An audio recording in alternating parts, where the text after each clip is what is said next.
Okay, we're recording now. Okay. Let me introduce you.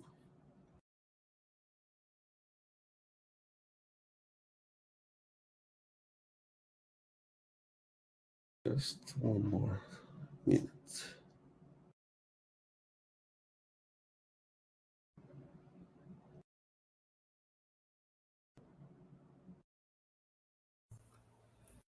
Hi, Ushak.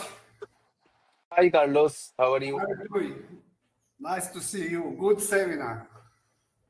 Thank you.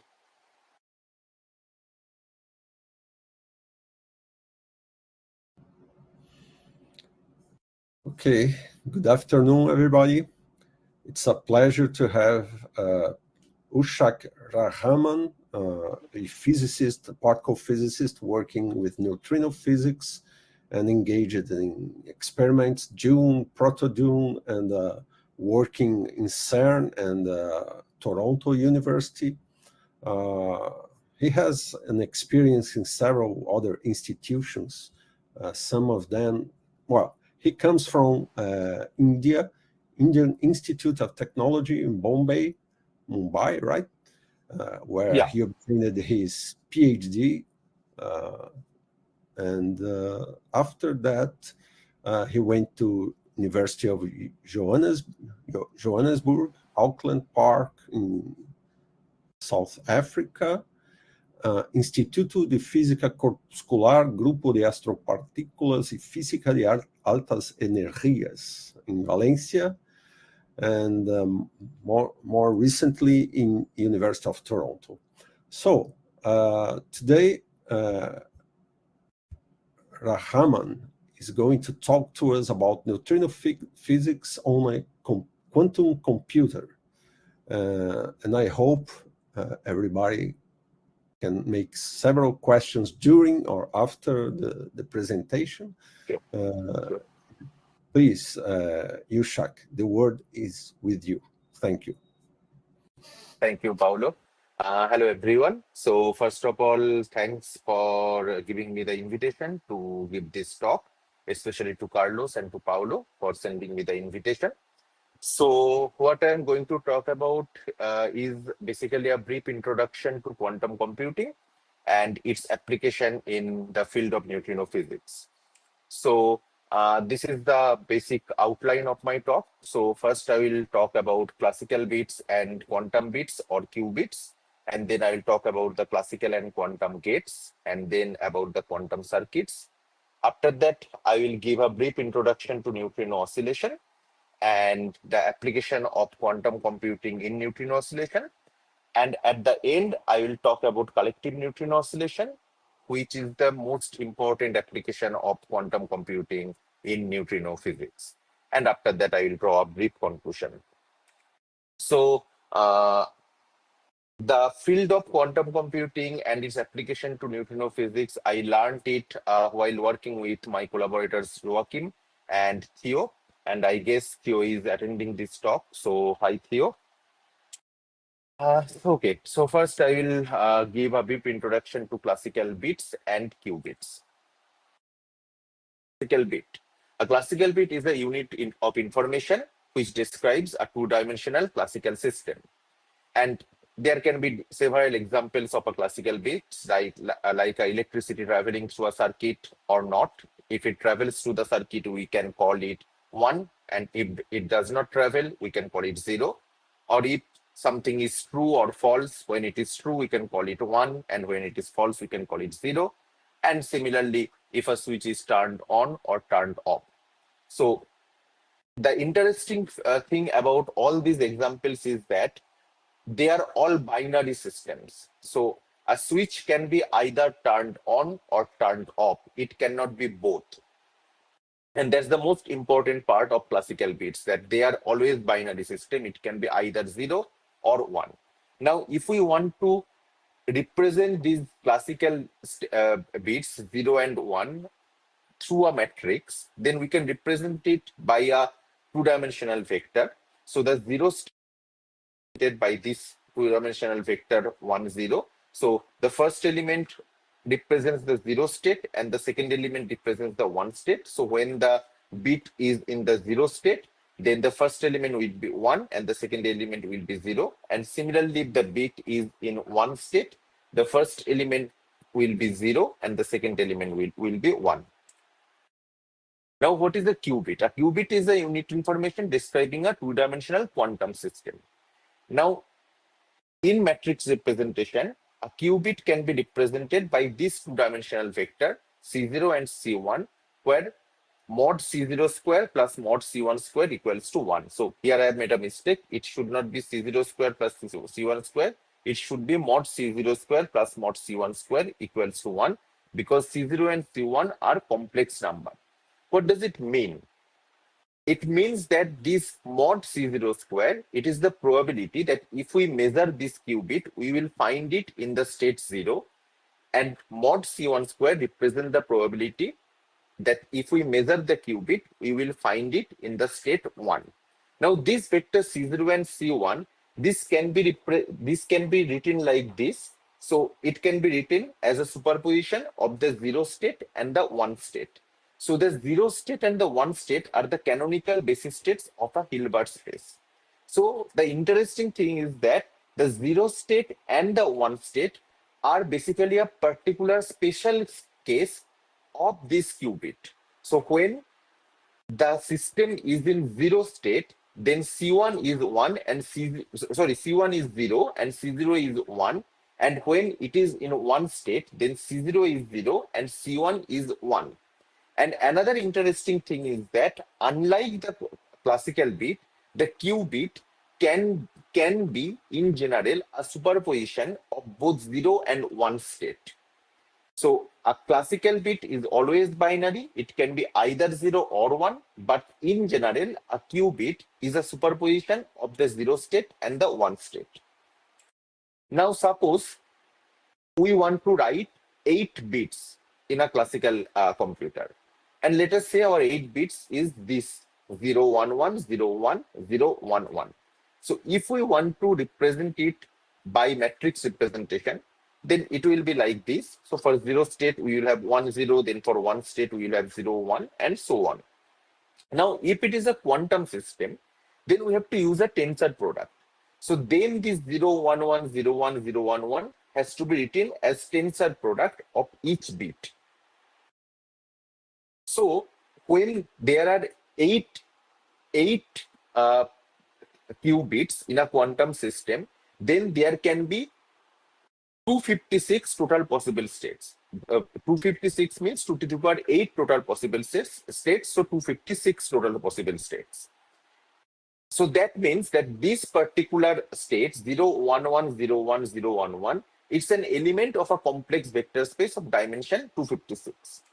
So in matrix notation, this 0, 1, 1, 0, 1, 0, 1, 1 can be represented like this, where there are 256 total possibilities. So this is a vector of dimension 256, and there are 256 elements, and all the elements except this 0, 1, 1, 0, 1, 0, 1, 1 is 1. Now, in general, a 8 qubit quantum system can be represented like this. So C0, C1, dot, dot, dot, up to C255, and the summation of modular square of Ci square is 1. So, in a classical hardware, if we want to write 8 bits, we have to just specify 8 bits. But if in the classical hardware, we have to emulate a quantum system of 8 qubits, we have to write 256 complex numbers. That means that the number of memory we need in a classical hardware to emulate a quantum system, that goes exponentially. So if we have n quantum systems, and if we have to represent it in a classical hardware, we have to have 2 to the power n complex numbers instead of just n bits. So that's why we need a quantum computer, because in a quantum computer, we only need 8 qubits instead of 256 complex number. I understand that this part is a bit non-trivial, but in a few minutes, I'm going to give an example which will make it easier. So for the time being, let us know that to represent a quantum system with 8 qubits in a quantum computer, we just need 8 qubits, but in a classical computer, we need 256 complex numbers. So what is the example of a quantum hardware? So a quantum hardware implementation of a quantum hardware can be several. One thing can be that there can be an electron which is in ground state or in excited state or as a superposition of both. A photon can be in either of the two polarized state or in a superposition of both. And similarly, there can be a spin up and spin down particle or a superposition of both spin up and spin down particle. So in the next step, I'm going to talk about classical and quantum gates. So classical logical gates are ways of manipulating bits. So we know that for n input bits, we can represent it by 2 to the power n cross 1 matrix. I have already shown that. Similarly, m output bits can be represented by 2 to the power m cross 1 matrix. Now, the logical gates, if it works on n input bits and if it produces m output bits, then that can be represented by 2 to the power m cross 2 to the power n matrix. What is an example? Let us take a NOT gate. What does a NOT gate do? A NOT gate works on a 0 state and give us 1 state. And if a NOT gate works on a 1 state, it gives us 0 state. So the input is 1 bit, which can be represented by 2 to the power 1 cross 1 matrix. And the output is also 1 bit, which can be represented by 2 to the power 1 cross 1 matrix. So the NOT gate should be represented by a 2 to the power 1 cross 2 to the power 1 matrix. And this is a representation of a NOT gate. When it works on the 0 state, it gives us 1 state. And when it works on the 1 state, it gives us 0 state. Similarly, if we take example of an AND gate takes inputs as 2 bits. So that means it can be represented by 2 square cross 1 matrix. And the output is 1 bit. It can be represented by 2 to the power 1 cross 1 matrix. So an AND gate can be represented by a 2 to the power 1 cross 2 square matrix. This is the representation of AND gate. If it works on the 1-1 state, so if we take two bits, then 2 bits can have 4 possibilities. It can be 0, 0, 0, 1, 1, 0, and 1, 1. This is the 1-1 state. So we can see that the 0, 0 is 0, 0, 1 is 0, 1, 0 is 0, but 1, 1 is 1. So this is a 1-1 state. And if this matrix works on this 1-1 state, it gives us 1 state. So AND working on 1-1 state gives us 1 state. So this is the example of an AND gate. Now what are quantum gates? Or the quantum gates are unitary operator that acts on qubits. And here are few examples of the quantum gates. Then what is a quantum circuit? A quantum circuit is a series of gates acting on qubits, and the whole circuit is an unitary operator or on the state vector. So let us take an example. So we are starting with 1 qubit and we are operating this H gate on this qubit. This H gate is represented by this, and this is the representation of the qubit. So this alpha beta are same as C0 and C1 as I showed before. Is the here instead of C0 C1 we are representing it by alpha and beta. So if this H gate operates on this qubit, then we can write this as this superposition of 0 state and 1 state. Now remember, in a quantum computer, when we start initially, the qubit is always in the 0 state. So what does it mean? It is always that it is initially in the 0 state. That means that initially this alpha is 1 and this beta is 0. So that means if alpha is 1 and beta is 0, we will have 1 over root 2, 0 plus 1, right? So we will get a superposition of 0 and 1 state, and both 0 and 1 state will have 50% probability. So we operate this H gate. This is the sign of a measurement. We are measuring. Now we are making the measurement, and we are after the measurement we are trying to see whether the qubit was in 0 state or in 1 state. So we make 1000 measurement. So as we have seen from this equation, that the probability that the qubit is in 0 state after the H gate operation is 50%, and the probability that the qubit is in 1 state after the H gate operation is 50%. Here we are seeing that out of 1000 measurement, we are getting 518 times that the qubit was in 0 state and 482 times that the qubit was in 1 state. So that means we are getting almost 50% probability for 0 state and 1 state. If we had made more measurements, we could reach even closer to 50%. Even closer to 50%. Okay. Here is another example. So here we are starting with 2 qubits instead of, okay, I want to mention one thing here. So as I said earlier, here that when we work with n qubits in a classical hardware, we have to write 2 to the power n complex number, but in a quantum computer, we can just go with n qubits. Here is an example of that. So we started with 1 qubit, but we can reach both 0 state and 1 state with this 1 qubit. But if in a classical hardware, we wanted to have both 0 state and 1 state, we needed 2 qubits. So that's where quantum computing is useful, that we can use less number of qubits, but we can achieve more number of states. Okay, here is another example. So here we are starting with 2 qubits, and first we are operating Z operator on the first qubit.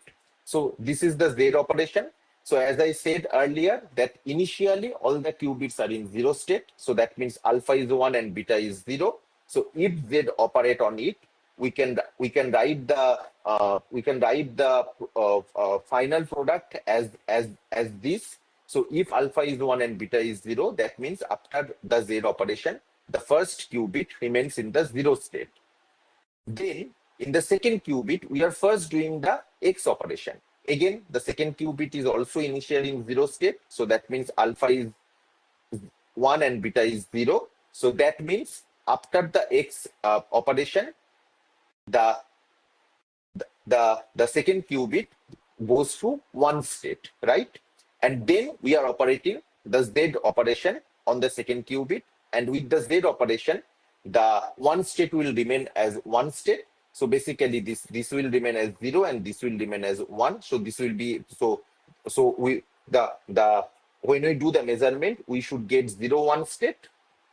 Here we are seeing that this 0 cross 2, this is just a notation. This means the 0, 1 state. So when we are making the 1000 time measurement, we are seeing that all the 1000 time, the system is in the 0, 1 state, and the rest of the states we are appearing 0 number of time in the 1000 times measurement.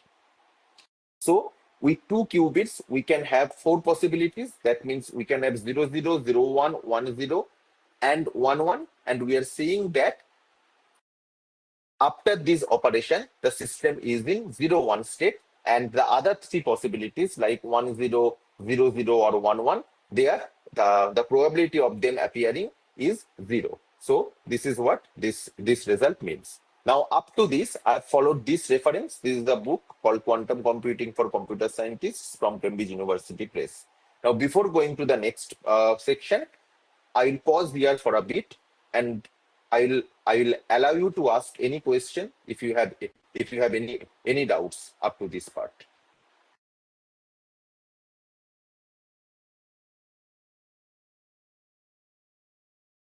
Okay. If you don't have any question, then I will go to the next section. So that is I will give a brief introduction to neutrino oscillation and the application of quantum computation in the neutrino oscillation.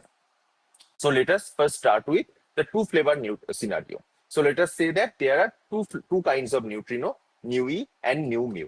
Now they are produced and detected in interactions. So they are interaction or flavor states, but they are not the mass eigenstates. The relationship between the flavor states and the mass eigenstates is given by this equation, where this mixing matrix O, which is given by this form, is a orthogonal matrix. So at time t equals to 0, if we start with a beam of nu e, then nu e can be written as a superposition of nu1 and nu2, the two mass eigenstates. Now, the evolution of the neutrino flavors will be governed by this Hamiltonian in the flavor basis. The Hamiltonian is given by this form. And we are writing this Hamiltonian in the relativistic limit when the momentum is much, much greater than the mass. This m1 and m2 are the mass eigenvalue of nu1 and nu2, respectively.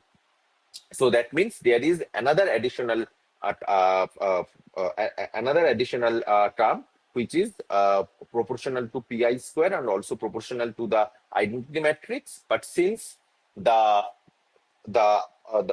identity matrix will not contribute in the orthogonal transformation, so we can neglect that part and we can write the Hamiltonian in the flavor basis in this form.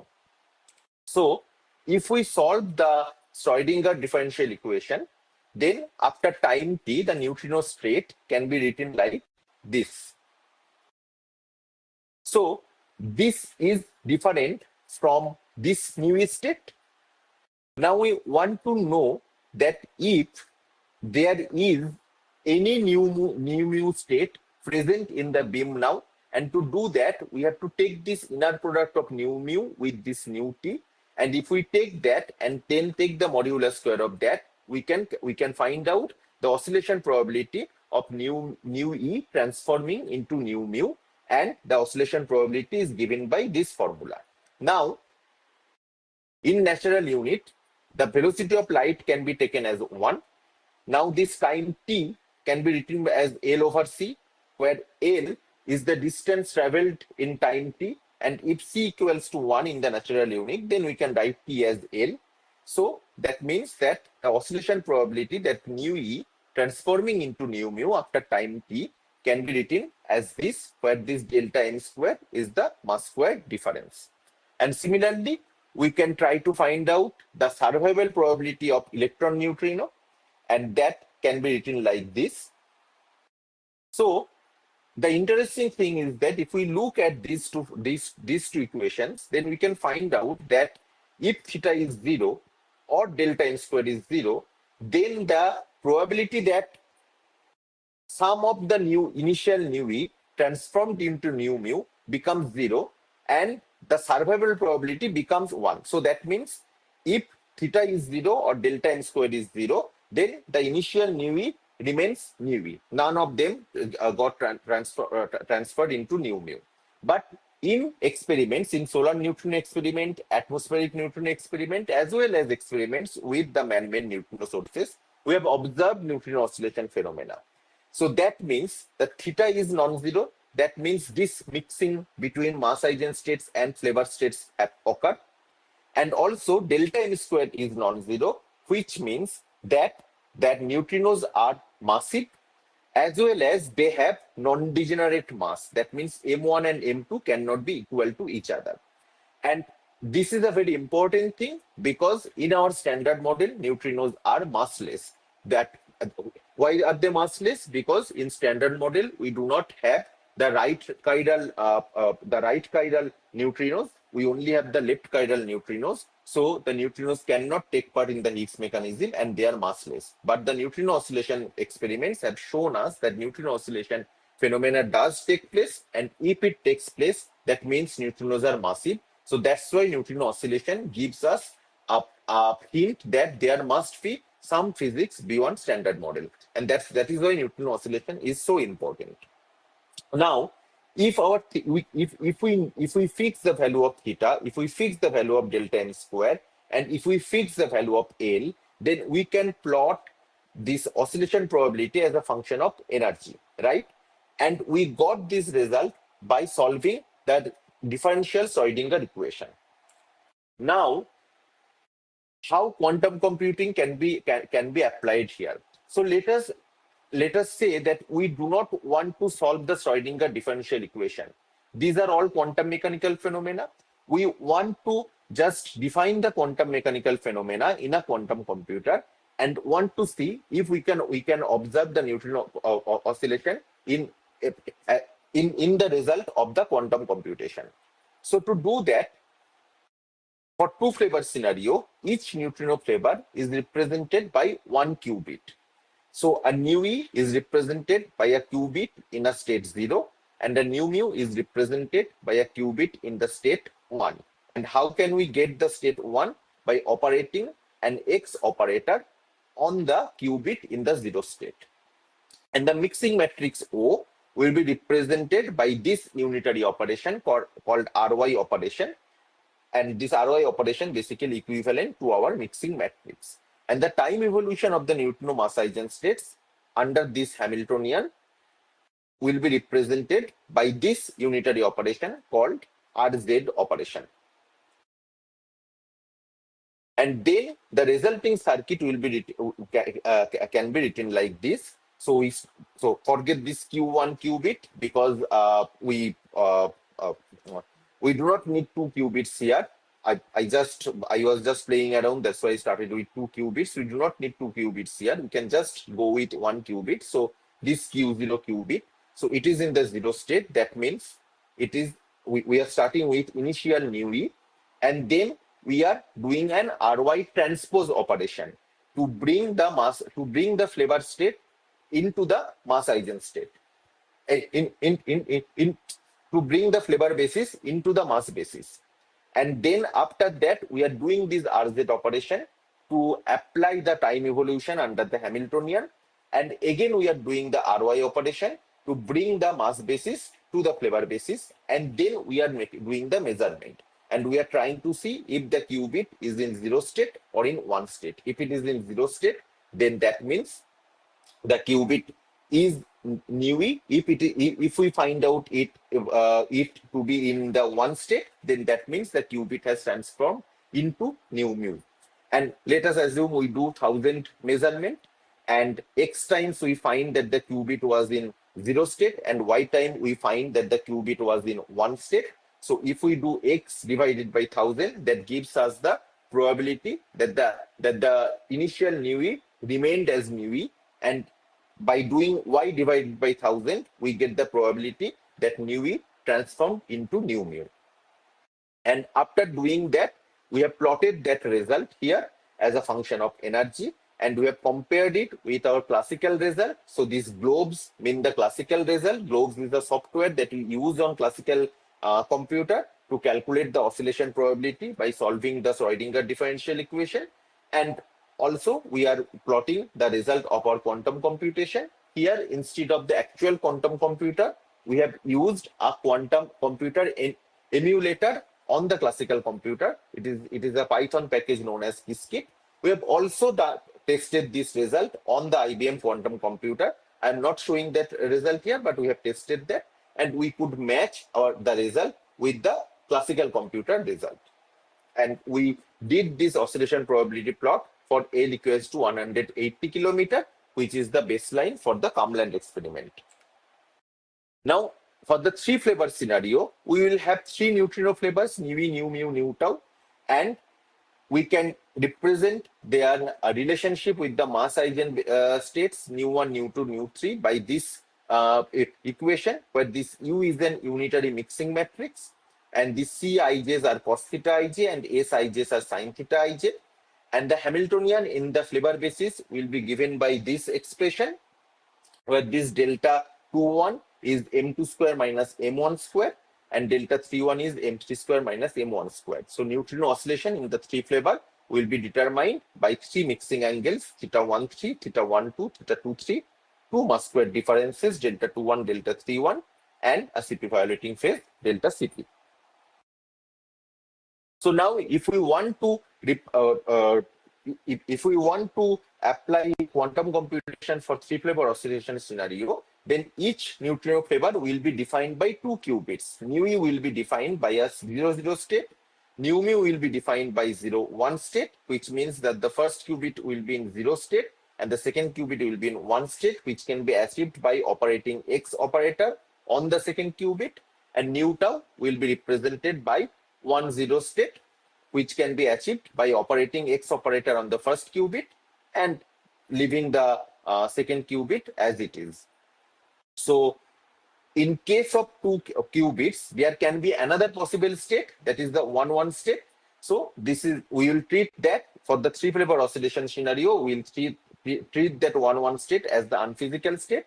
But if we want to work with sterile neutrino, and if we have one additional sterile neutrino, then this 1-1 state will be our sterile neutrino. And the 3-flavor mixing matrix and the time evolution will be defined by a unitary operation called this U-gate operation. And then this will be the resulting quantum circuit. So here we are working with 2 qubits, and both the qubits are in the initial 0 state. That means the initial neutrino flavor is nu E. And we have plotted the result and compared it with the classical computer result once again. But here the initial neutrino state was nu mu. So the first qubit was in 0 state and the second qubit was in 1 state. And we have done the plotting for L equals to 810 kilometer, which is the baseline for the NOVA experiment. And we can see that our quantum computing result matched with our classical result. So there is another additional thing, that is while propagating through matter, neutrinos undergo forward elastic scattering, which lead to an extra potential in the Hamiltonian. And that effect can also be included in the quantum computing, and the resulting oscillation probability can be matched with the results from classical hardware. Here I have given 2 important references to read more about the application of quantum computation in the neutrino oscillation physics. Now, I'm coming to the most important application of quantum computation, that is the collective neutrino oscillation. What is that? That in an ultra-dense environment, like in a supernova core, the neutrino-neutrino interactions are no longer negligible. What does it mean?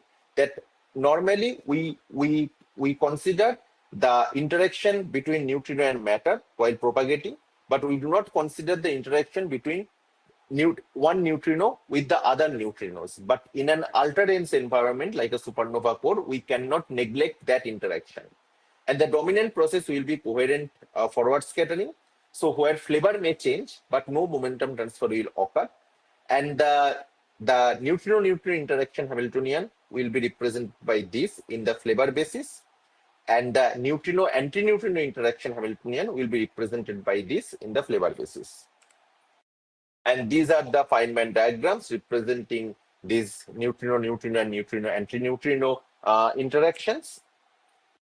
So in literature, this collective neutrino oscillation is treated with mean field approach. And this is the Hamiltonian for the mean field approach. This rho and rho bar are the neutrino and antineutrino density matrix in the flavor basis. These P and P prime are the momentum of the neutrino and the background of the propagating neutrino and the background neutrino. Now we can see that when this Hamiltonian works on the neutrino state, basically we are summing up the effect of all the background neutrinos together. We are not considering the interaction of each of our propagating neutrino with each background neutrino. We are summing up the effect of the background neutrino. And this H0 is the vacuum oscillation Hamiltonian, which we have already described before. And these are all in the 2-flavor scenario. So the mean field approach, because we are summing up the effect of all the background neutrinos, the mean field approach completely neglects the quantum entanglement between different neutrinos. So if we want to include the quantum entanglement in our classical computing, then that becomes computationally costly, because the dimension of the Hilbert space increases exponentially with number of neutrinos, as we have shown before. So here the quantum computing can contribute. How? Let us consider the 2-flavor scenario. So we have 2 flavor states. One is nu E, another is nu X. Nu E will be represented by the 0 state, and nu X will be represented by the 1 state. And the Hamiltonian can be written like this, where this HQ0 is equivalent to the vacuum oscillation Hamiltonian. So the HQ0 has an expression like this, where this sigma q are the vectors of the Pauli matrices acting on the qth qubit, and this BQ is represented by this three-dimensional vector, and the resulting Hamiltonian is equivalent to the vacuum oscillation Hamiltonian. And this HQ nu represent the neutrino-neutrino interaction Hamiltonian, and where this JPQ has this expression, this alpha PQ is the angle between momentum of different neutrinos, which are represented by the qubits P and Q. And the neutrino-antineutrino interaction will be represented by this expression. Now, this HQ nu, this is equivalent to this Hamiltonian, and this HQ nu bar, this is equivalent to this Hamiltonian. And then this formalism can be also extended to three-flavor neutrinos, where we will represent each neutrino with 2 qubits or a Q tree. And here are a few important references to read more about the collective neutrino oscillation in a quantum computer. And in a three-flavor scenario, the neutrino-neutrino interaction part of the Hamiltonian can be represented by this circuit. And finally, I am showing a toy model where we are assuming that there were initially these neutrino states, nu e nu mu, nu e nu tau, nu e nu mu, and in a quantum computer, we are calculating the probability that these states remain as it is after some time. So this x-axis is the time. This mu inverse is some natural energy unit. So this is equivalent to some L over E. But do not bother about that. Consider x-axis as our time unit.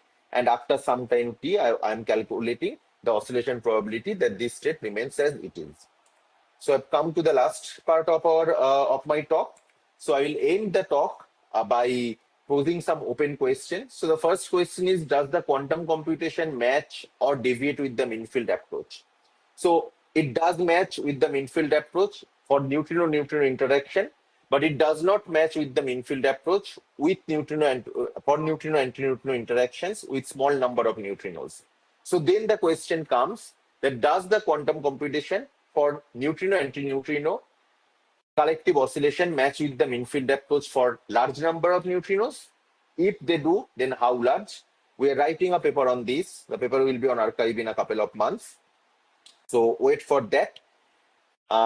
Now the present infrastructure of quantum computation on IBM quantum hardware allows us to work with around 100 qubits. That means in a two-flavor scenario, it means 100 neutrinos. In a three-flavor scenario, it means 50 neutrinos. So it's really not a large number, because in a supernova core, we have a neutrino density of 10 to the power 30 per cubic centimeter.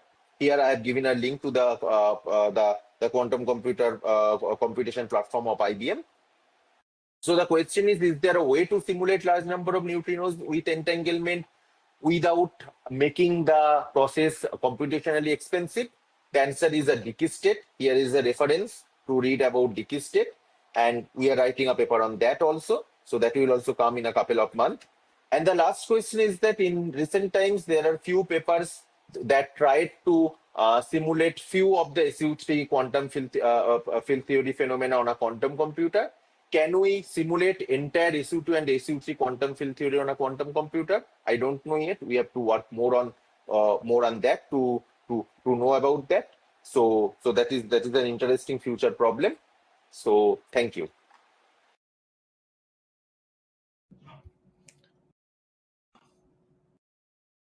Okay.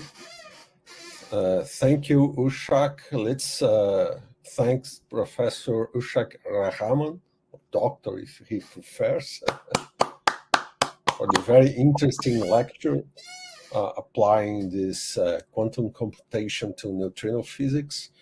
Is there any question from the audience?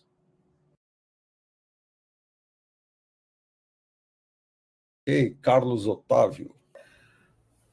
And I have a quick one. Ushak, first of all, thanks for your nice talk. It was really interesting. And I'm not from particle physics field, but I do know a bit of quantum computing. And as far as I understand from your seminar, the main advantage of simulating those systems in quantum computers is the data scalability. You can use this degree of freedom of the superpositions to encode more information in less space. And I'd like to know if there is another advantage besides that to simulate those systems in quantum computing. No, that's the main purpose. That in a classical hardware, it is difficult to include the entanglement of each neutrino with each other. So in a quantum computer, we can do that, and we can exploit the superposition principle of quantum mechanics of different qubits. So that's the primary goal. Yeah. So what we're saying that since the entanglement is native to quantum computing, we can take advantage of that to do better simulations like that. Yes.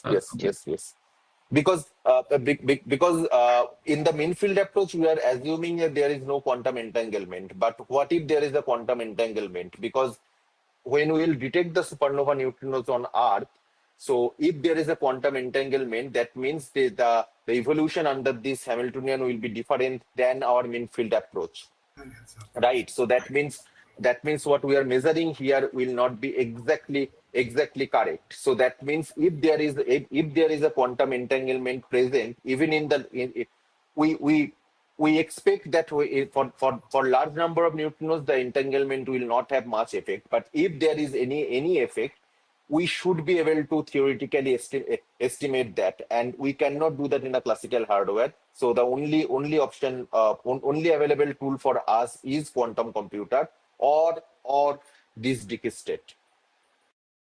If we can constitute a decay state, we can include quantum entanglement even in a classical hardware by exploiting the symmetry, the permutation symmetry between the neutrinos. So yeah. Okay, that makes sense. Thanks again, and congratulations for your work. Thank you. More questions?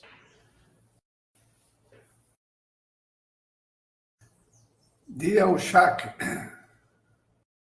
Hi, Carlos. do you hear me? Yeah, I can hear you. Let me make the following question. Why did you apply quantum computer to neutrino physics?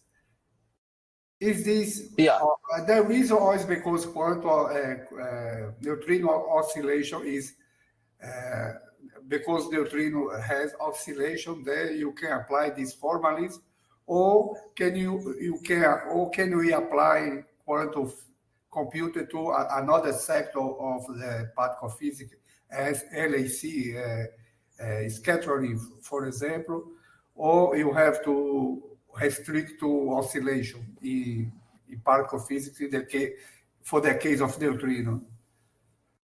I mean, you can apply quantum computer to another sector or just to neutrino physics? No, I have not checked, but I have seen that there are few papers on arXiv where they have applied quantum computation on other part of particle physics also.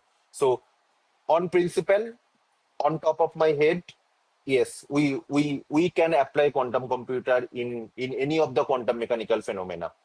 So we should be able to apply it even for LHC physics. But I have not tested that. So the disclaimer is that I have not tested that by myself. So, but on principle, we should be able to do that. Another thing, this is curiosity. I saw that quantum computer is really based on quantum mechanics. I saw at the beginning of the transparency that you use that, for example, is the Grift, the course of quantum mechanics that you see in the Grift. So comes my question: is there any? Do you know if any guy is thinking making quantum computer with the second quantization with quantum field theory, something like that? Do you think that's possible? I don't know whether someone has done that, but there is a paper that tries to simulate the SU3 quantum field theory on a quantum computer. So to do that, you have to be able to do second quantization on a quantum computer. So I guess my guess is that yes, we will be able to do the second quantization on a quantum computer. Do you know any application of quantum computer to gravitation, black hole, something like that? No, I don't know. But yeah, but yes, but yeah. So these are the interesting questions that we can actually handle on a quantum computer. That can we simulate a quantum gravity on a quantum computer? On principle, we should be able to, but these are the interesting things that we should try in the future. Thank you for the answer and by the nice seminar. Thank you. More questions?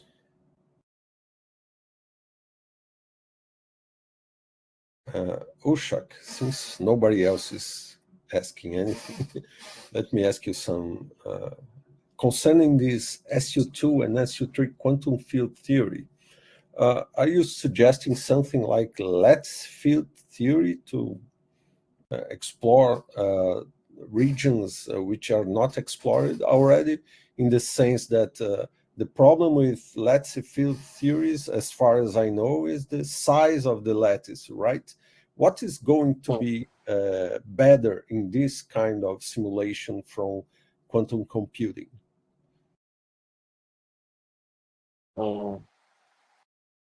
I mean, do you know what exactly is going to be improved, in which sense it's going to be improved, comparing with what we already know? Or no, even those questions of G-2, the theoretical computation that people are struggle with to match the experimental result. Do you know about that, right? It's yeah, but I guess that the recent experimental result from BNL, I guess it matches quite well with the theoretical expectation, right?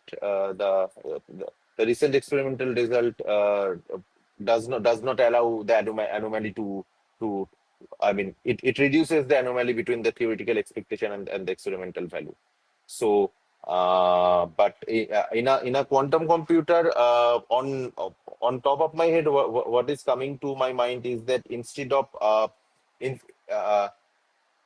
as you said, that in a lattice quantum field theory, the size of lattice is a constant, right? So in a quantum computer, we can explore this superposition principle, and maybe we can try working with larger lattice and try to see if we can improve our expectation with the experimental value. That's going to be great. I hope you succeed. Yeah.